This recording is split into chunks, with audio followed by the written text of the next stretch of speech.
Exactly 1 week from today, Michigan will hold primary elections to fill the seat of outgoing Democratic Senator Gary Peters. And last night, the two candidates competing for the Democratic nomination met face-to-face in their final debate. They traded attacks on issues including campaign motives and outside funding.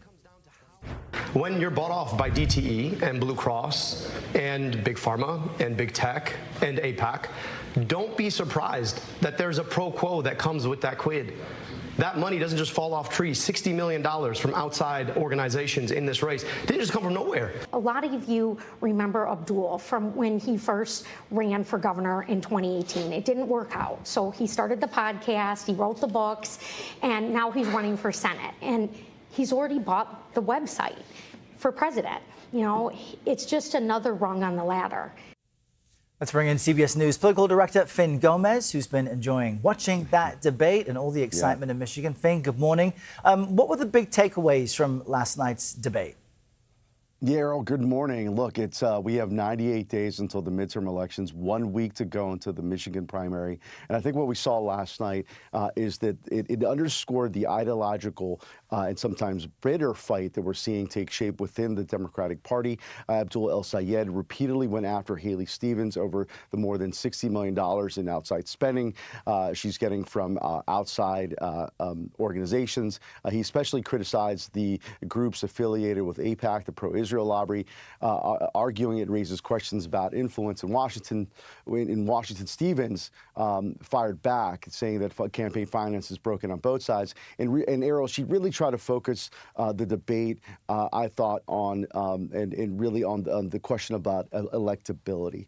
She argued that Al-Sayed is focused on building a more of a national progressive brand rather than winning a key battleground state like Michigan. That's really a core of her message in her campaign. And I think the underlying question for Democrats now is whether the Democrats in Michigan is whether it's to nominate a progressive outsider like Al-Sayed or more traditional center-left candidate to take on Republican Mike Rogers in this critical, crucial Senate race that could decide who controls the Senate come November. Yeah, let's listen to some more sound that speaks to that. Congresswoman Stevens has been adamant that she is the better Democrat to take on the presumptive Republican nominee Mike Rogers. Here's what she said last night. Here's more of what she said last night about Al-Sayed.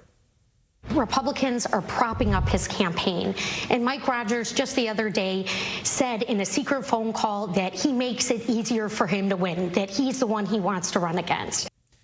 What do you think, Fin? Might Al-Sayed be too progressive to win in a battleground like Michigan?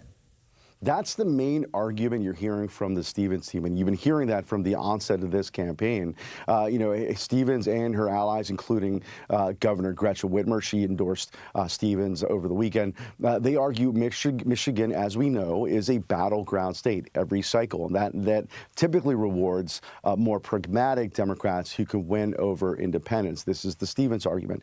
Al-Sayed is countering that voters want someone willing to challenge the political establishment, including within their own party, and that's why he's been endorsed by progressives like Bernie Sanders, AOC, Elizabeth Warren. He's also been endorsed by Democratic socialists, but he's rejected the socialist label. He rejected it last night, calling himself a capitalist who understands how capitalism works. Take a listen. When it comes to the question of socialism, I'm not a socialist. I'm just a capitalist who understands how capitalism works. The biggest threat to capitalism was never the idea of government regulation. It was always monopoly. Ultimately, Maine Democrats have to decide whether they choose a progressive or someone who is more focused on the centrist lane. It's really a big question that's not just in front of Maine Democrats, but really Democrats across the country. Errol. All right, really important context there. Fin, thank you very much.